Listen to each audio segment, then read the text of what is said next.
Hi there guys, welcome to Sported. I'm Shane and the England squad has been announced today, and the big breaking news is that Jude Bellingham and Phil Foden have both been included, as has Adam Wharton, who I really like, from Crystal Palace. And this is a real nice chance for Thomas Tuchel to have a look at him at close quarters on the training pitch, get involved with the team, see if he's up to scratch. And I think he's a class act and he's exactly what England need. And as soon as he starts to play him in the system that he likes and get him amongst these, England internationals, I think he's just going to get better, Adam Wharton. The only issue for now is just keeping him fit, but he's a real silky, classy, left-footed player and something different.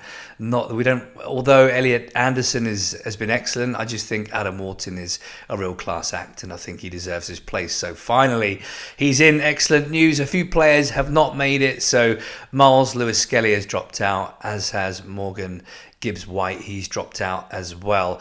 So we'll get into an article from Sky Sports, and it says Phil Foden and Jude Bellingham have been recalled by England boss Thomas Tuchel for November for the games against Serbia and Albania. Foden, who hasn't represented England since March, also earns a recall after an impressive recent upturn in form. Last season he was terrible, absolutely fell off a cliff. Don't know what happened, but it was clearly a mental thing and maybe physical as well, but really dropped off it.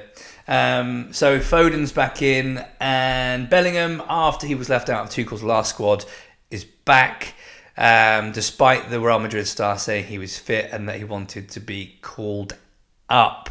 He was left out of the last squad, even though he's still recovering from his shoulder surgery, so I can see why he wasn't included, because Thomas Tuchel knows what Bellingham's all about. We all do. So probably it was a chance to call up somebody else, get them in, have a look at other players and give them a chance. So that makes sense, doesn't it? And also a first call up for Alex Scott from Bournemouth, who looks absolutely brilliant as well. 22-year-old, he represented England at youth level, winning the Euros with the under-19s and the 21s. So he's made his way through the ranks, again having a good season with Bournemouth, and looks decent, so worth looking at as well. Scored a good goal the other day with his left foot and looks another classy player. So England are stacked at the moment. It's just defensively we look a bit light, don't we? So we're waiting for the next decent centre-backs to come through. It's looking like it's going to be Gahey, Stones and Konza at the moment. I know Jarell Kwanzaa's there, and hopefully it's working out abroad, and kind of left Liverpool in a acrimonious way. It didn't look like Slot fancied him, but he's decent. The problem with him is maybe his concentration. He's coming in for a few games and dropping out, back in, back out. So you fail to get rhythm. You only get rhythm with games. So we'll see for him, but he's certainly got the talent as well, Kwanzaa. I was sad to see him leave Liverpool, but we'll see. He's in the squad as well, is Gerald Kwanzaa. So Morgan, as I said, Morgan Gibbs-White, Ruben Loftus-Cheek as well, he's dropped out. Lewis-Skelly and Nick Pope replaces James Trafford. So Bellingham in, Foden in. When the interview was this morning, and Tuchel made some comments that kind of highlights the issue for Foden. Now, I always saw Foden as a 10. He's a 10 in that pocket of space between the lines, between the midfielders and the strikers. So does Tuchel. Now, if that is where Thomas Tuchel sees him, and that's what he said, he doesn't see him as a winger, a wide player. He sees him as a false hybrid 9-10, which I agree with. That's where he's best at Man City. Then he's in trouble, because he's got Bellingham, who will start. He's on fire at the moment. He starts. Then you've got Cole Palmer. If he's back in flying, he'll be in the squad, possibly pushing for a starting spot. Who knows? Definitely on the bench. He'll be back up to Bellingham. Then you've got Eze. Then you've got Morgan Rogers. Then I think it's Foden. So he comes in fifth place for me. Grealish is an outsider. I don't think he's going to make it. So if that's what's going on in Tuchel's mind, Foden is going to be difficult for you to break into the team, my friend. Cole Palmer is absolute quality. He plays above you. Eze's having a great season for Arsenal. And Morgan Rogers has done nothing wrong in an England shirt, and I really like him as well. So no reason not to play him. So we'll see. But it's good news for Foden, so it'll do his confidence no good, and and a confident and firing Foden is only going to strengthen the England squad. So who knows? Now, on to Tuchel. Tuchel has actually indicated that he is up for extending his contract as England boss and has claimed he's very happy in the role. Tuchel signed an 18-month deal in January 25, which is set to end following the World Cup.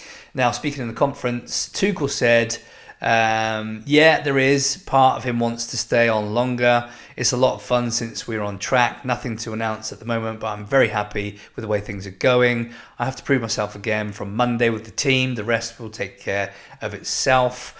I'm in a good place mentally because I love the team and the support of the federation. I love the direction it's going. I haven't thought much about my contract. Liar. But we have time for that. So all's looking good at the minute. All's looking good, but crunch time will be the World Cup. As I said before, we'll find in qualifiers. This is like the romantic start of a relationship, isn't it? It's the easy part, and we'll see. It's when we get to the business end of the tournament that's when he's really going to have to earn his money and show his mettle as a manager. If he wins it, he stays on. If he does well, he'll probably stay on. If he doesn't, he won't. I think it's that simple. But we want him to do well. The signs of improvement are there. We need to get behind him. I think slowly we are. For even the hardcore football fans that don't like the appointment will change their mind. We're all fickle. If we win, everyone's going to love him. And he'll be an England legend. A German England legend. But I don't care where you're born. I want to win the World Cup. I want them to do well. He's a good manager. The players like him. He knows his stuff. He's an intelligent man.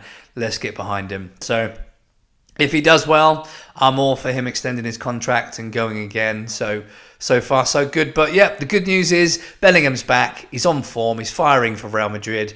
It's a good thing. He's world class. He's just got to keep that petulant side down and that what's the word he said? Repulsive. His mum called him repulsive, but I'm sure that's been taken care of, isn't it? That's all sorted now, and we move on, don't we? And then Foden's back in the frame, which can only be a good thing. So what do you think, guys? Do you think Bellingham is worth his recall and Foden? Do you like that Adam Wharton's now in the squad as well? What about the dropouts? Do you agree with them? You've got Lewis Skelly's dropped out. You've got Morgan Gibbs-White's dropped out. And the goalkeepers, James Trafford as well, he's dropped out for Nick Pope. What do you think? Do you agree with him? Would you like Tuchel to stay on? Let's see. Get your comments in. Hope you enjoyed the video. Stay tuned for more. Have a good day.